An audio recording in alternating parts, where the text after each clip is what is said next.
soit avec vous. Et avec votre esprit. Évangile de Jésus-Christ selon Saint Jean. Gloire à toi, Seigneur. En ce temps-là, Jésus disait aux foules, « Moi, je suis le pain de la vie. Celui qui vient à moi n'aura jamais faim. Celui qui croit en moi n'aura jamais soif. Mais je vous l'ai déjà dit. Vous avez vu, et pourtant vous ne croyez pas. Tous ceux que me donne le Père viendront jusqu'à moi. Et celui qui vient à moi, je ne vais pas le jeter dehors, car je suis descendu du ciel pour faire non pas ma volonté, mais la volonté de celui qui m'a envoyé. Or, telle est la volonté de celui qui m'a envoyé, que je ne perde aucun de ceux qu'il m'a donnés, mais que je les ressuscite au dernier jour. Telle est la volonté de mon Père, que celui qui voit le Fils et croit en lui ait la vie éternelle, et moi, je le ressusciterai au dernier jour. Acclamons la parole de Dieu. Louange à toi, Seigneur Jésus.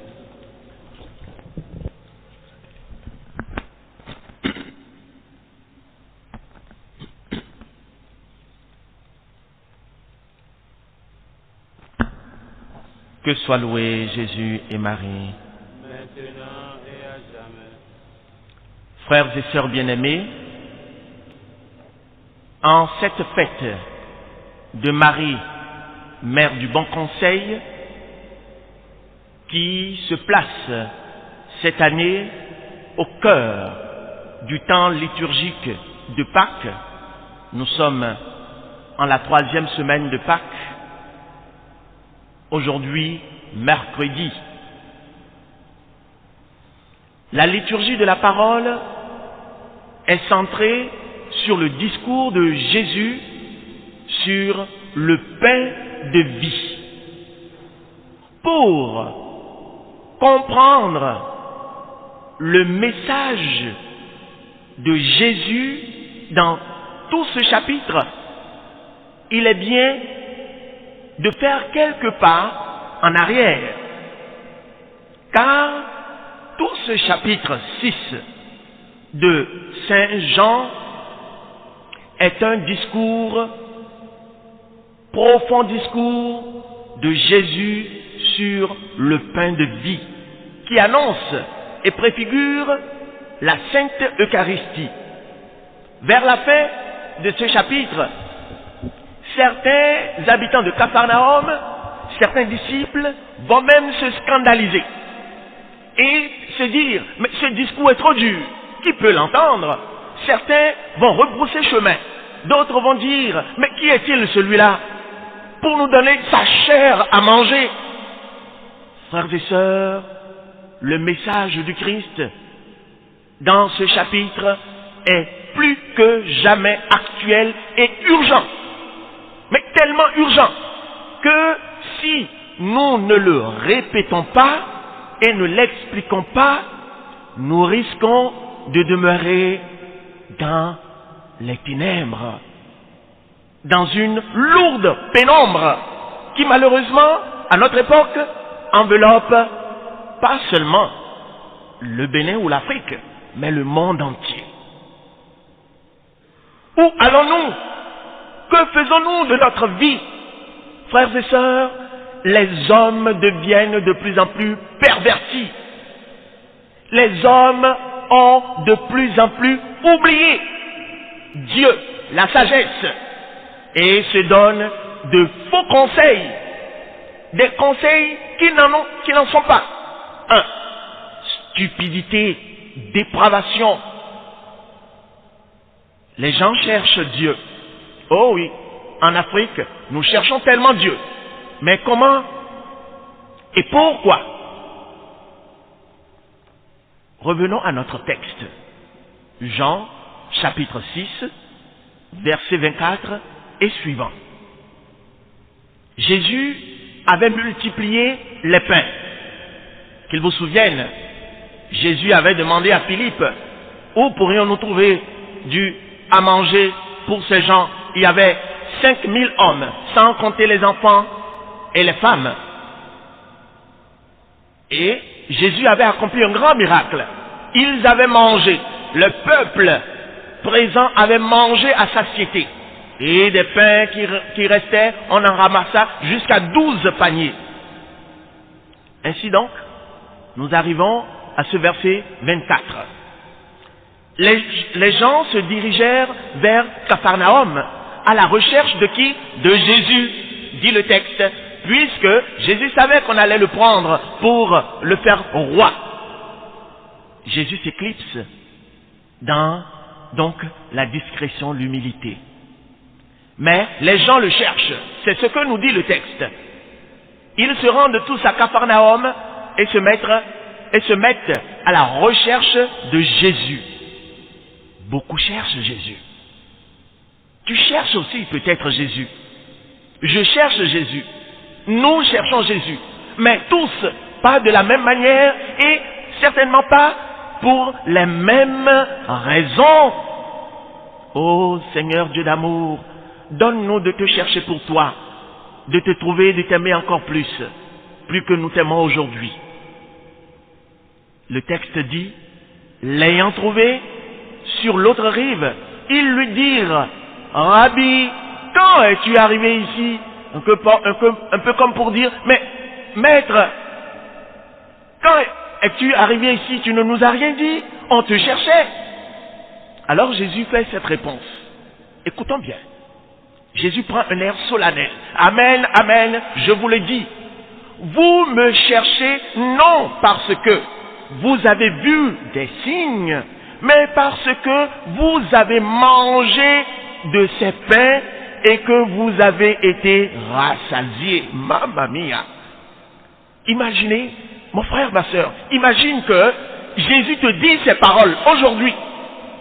Jésus t'adresse ces paroles et te dit, mais écoute, tu me cherches non pas parce que tu crois en moi, parce que j'ai accompli des signes en ce monde, mais parce que Mamma mia, c'est dur et pourtant réel. Puisque l'homme a mangé et son ventre est plein, il cherche encore pour encore et encore remplir son ventre. Mais ici, lorsque Jésus dit, parce que vous avez mangé, vous êtes rassasiés, Jésus ne se réfère pas seulement au fait qu'ils aient mangé et se sont remplis l'estomac. Non, mais Jésus met l'accent sur le fait qu'ils ne le cherchent pas, nous ne le cherchons souvent pas, pour des raisons surnaturelles. Nous le cherchons rien que pour des raisons matérielles, pour les biens de ce monde. Pourquoi cherches-tu Jésus? Toi qui vas à l'église tous les matins, ou toi qui écoutes Radio Immaculée Conception tous les matins dans ta voiture en allant au service. Pourquoi cherches-tu Jésus? Si tu le cherches, et si tu es parmi ceux qui le cherchent encore aujourd'hui, parce que tous les hommes malheureusement ne cherchent pas Jésus. D'autres courent derrière des idoles. Jésus donc dit, ce n'est pas parce que vous avez vu des signes, autrement dit, ce n'est pas parce que vous avez la foi que vous me cherchez. Est-ce que tu cherches Jésus juste pour ta guérison? Parce que tu es malade? Parce que tu n'as pas de travail? Parce que tu as une situation sociale qui est difficile? Pourquoi cherches-tu Jésus? Le cherches-tu d'abord par amour pour lui ou par intérêt égoïste? Parce que tu es intéressé. Voilà, certains, il y en a qui prient lorsque ça va mal. Mais dès que ça va bien et qu'ils se trouvent et ils s'en trouvent bien, c'est fini. Ils oublient le chemin de l'église, ils oublient leur chapelet, ils oublient leur prière quotidienne. Alors Jésus va ajouter ceci. Jésus va dire, travaillez non pas pour la nourriture qui se perd, mais pour la nourriture qui demeure jusque dans la vie éternelle. Voyez d'où Jésus est parti pour nous amener jusqu'au texte de ce jour. Jésus nous dit, ô mes disciples, ne courez pas seulement pour les choses d'ici-bas. Non! Jésus nous dit, ne travaillez pas seulement pour la nourriture qui se perd, mais pour la nourriture qui demeure jusque dans la vie éternelle. Mon frère, ma sœur, fais un tour d'horizon et tu t'en rendras toi-même compte que les hommes d'aujourd'hui deviennent de plus en plus paranoïaques. Ils ont comme la soif de posséder, posséder et posséder toujours. Pourquoi travailles-tu? Pourquoi cours-tu? Seigneur, donne-nous, tel que tu nous l'enseignes et nous le conseilles aujourd'hui, de travailler pour la nourriture qui demeure jusque dans la vie éternelle, c'est-à-dire pour nourrir notre âme et non pas seulement notre corps. Tu nous as enseigné, Seigneur, que nous devons d'abord rechercher les réalités d'en haut et non celles de la terre. Tu nous as dit de ne pas nous en faire pour ce qui est d'ici-bas, de chercher d'abord le royaume des cieux et que tout le reste nous sera ensuite donné.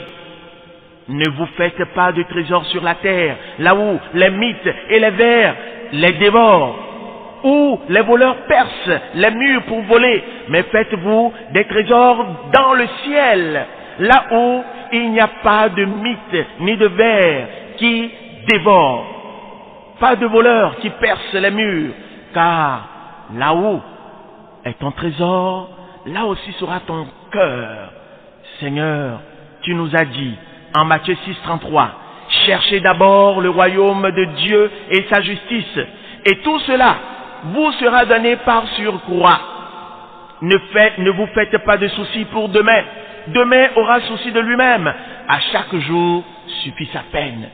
Frères et sœurs, cela semble rien que des paroles. Des paroles que peut-être vous pensez que l'on ne puisse pas mettre en pratique. Et pourtant, c'est là l'essentiel. Pourquoi cours-tu? Penses-tu que nous avons une demeure éternelle ici-bas? Mais non!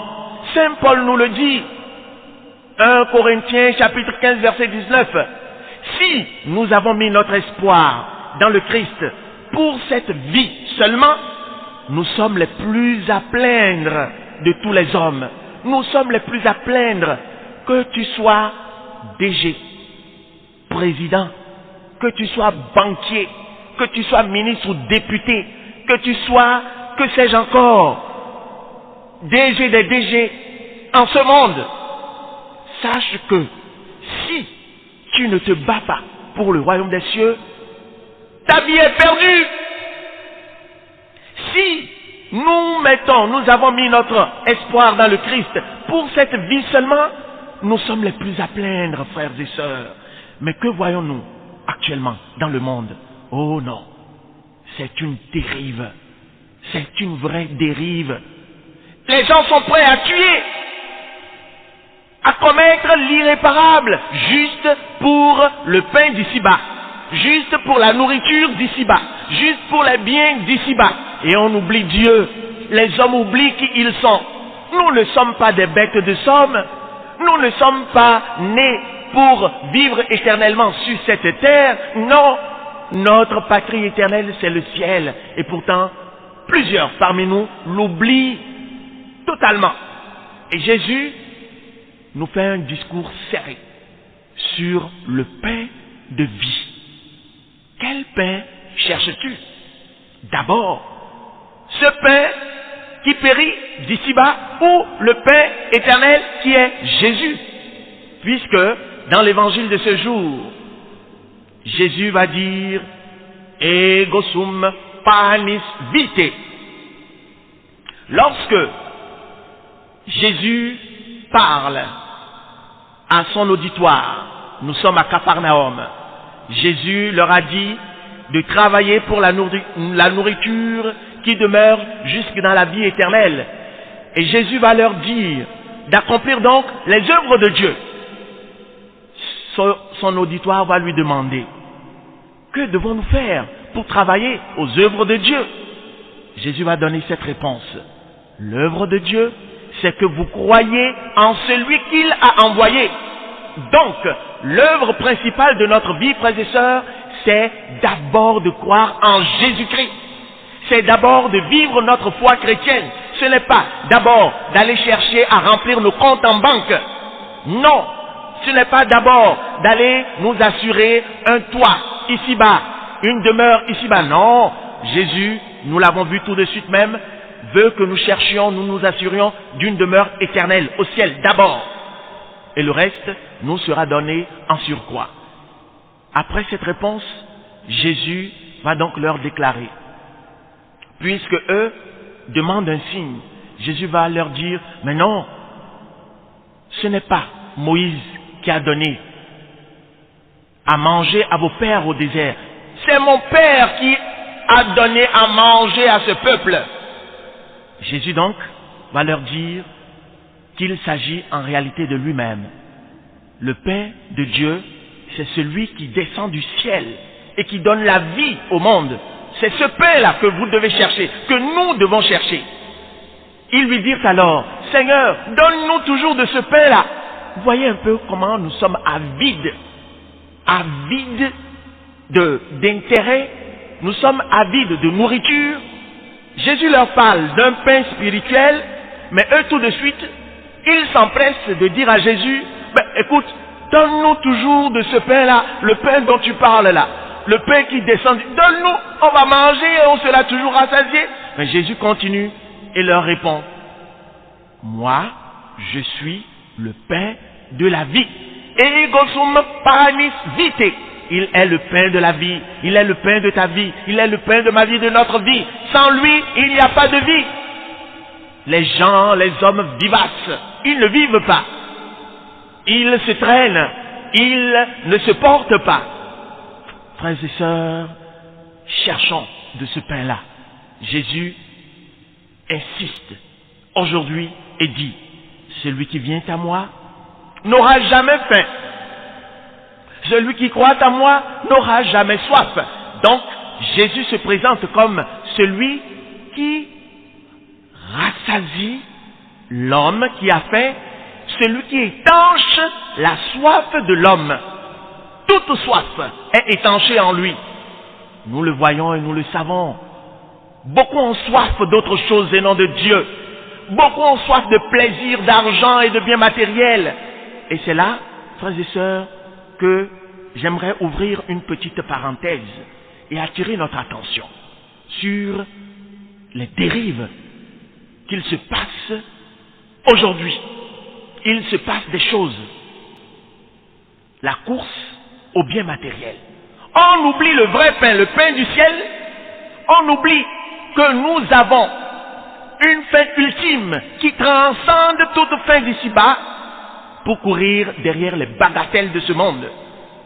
La course au bien matériel, la richesse à tout prix, dans tous les secteurs et domaines d'activité des hommes, même chez les hommes d'église, même chez ceux-là qui sont censés être les messagers de Jésus, les imitateurs de Jésus et qui se détachent des biens de ce monde.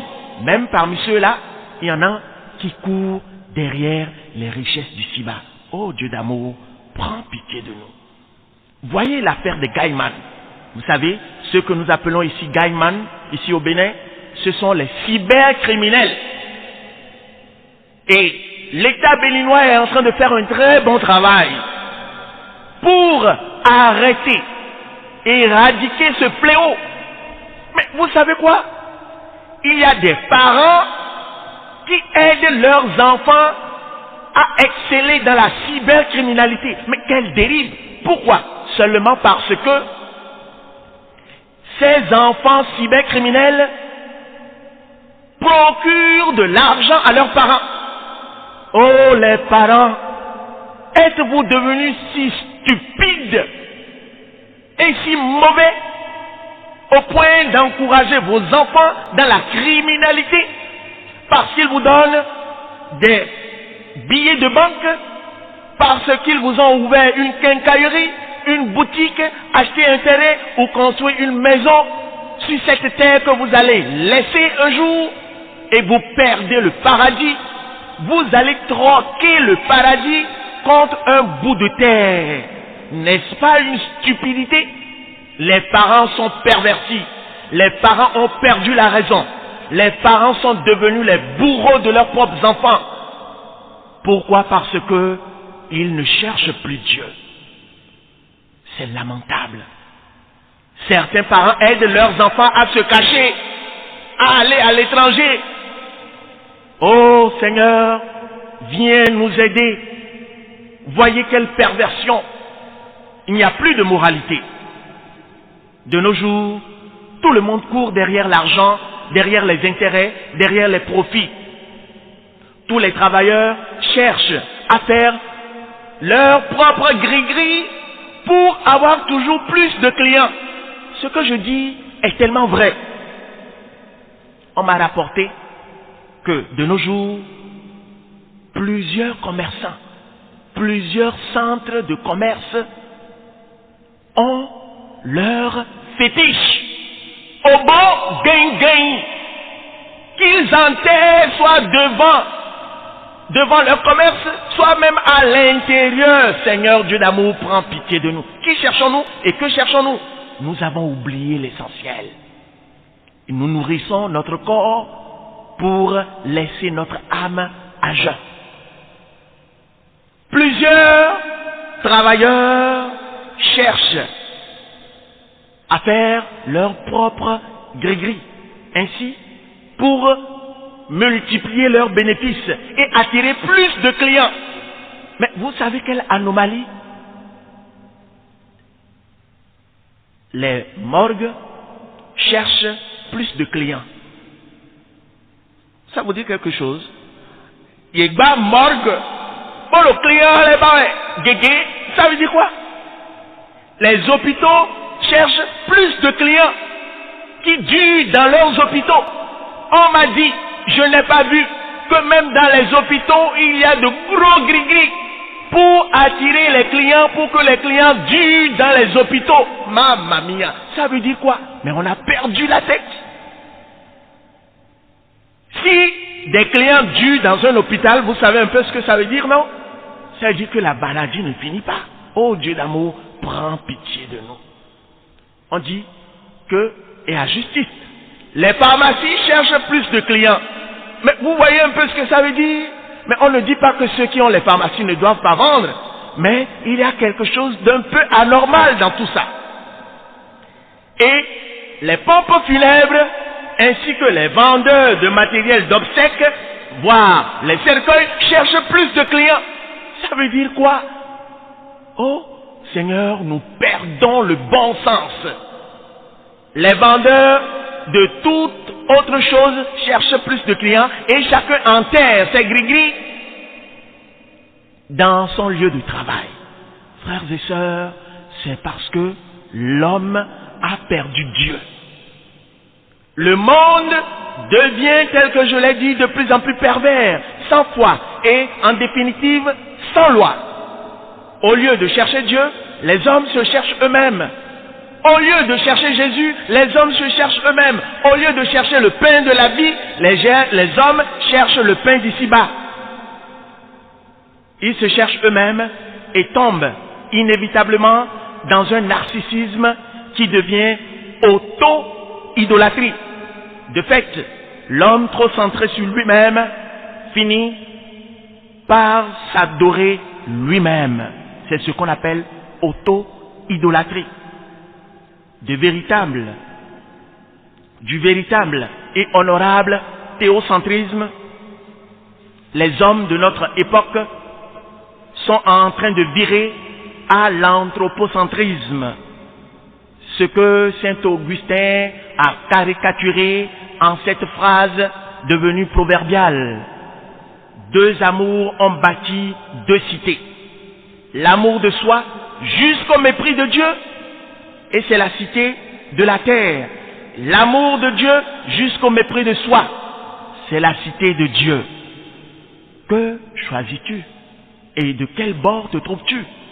Dans l'amour de soi jusqu'au mépris de Dieu, ou dans l'amour de Dieu jusqu'au mépris de soi, pour chercher, en définitive, le vrai pain, le pain dont on ne meurt jamais. Après l'avoir mangé, on n'a jamais plus faim. Frères et sœurs, Jésus le dit dans l'évangile de ce jour. Ce pain est le pain qui nous donne la vie éternelle. Jésus nous reproche notre manque de foi. Jésus nous reproche nos dérives. Jésus nous reproche nos égarements. Alors, écoutons sa voix. Il nous dit aujourd'hui, dans l'évangile d'aujourd'hui, celui qui vient à moi, je ne vais pas le jeter dehors. Si, par tes propres péchés, tu t'étais éloigné de Jésus, alors écoute ce qu'il te dit. Celui qui vient à moi, je ne vais pas le jeter dehors. Jésus ne rejette personne. Ce qu'il attend de nous, c'est que nous fassions le premier pas, que nous venions à lui, que nous lui demandions pardon et que résolument nous écoutions ses conseils. La volonté de Dieu, la volonté de son Père, il le dit, c'est que celui qui le voit, lui le Fils, et croit en lui, est la vie éternelle. Pensons-y. Nous avons une vie éternelle à gagner, et non une vie tout simplement terrestre dont nous avons à jouir ici-bas. Battons-nous donc et travaillons pour la vie éternelle. Que Marie, Notre-Dame du bon conseil, nous aide par ses conseils afin de toujours persévérer dans la foi en notre Seigneur Jésus-Christ. Amen. Que soit loué Jésus et Marie. Amen.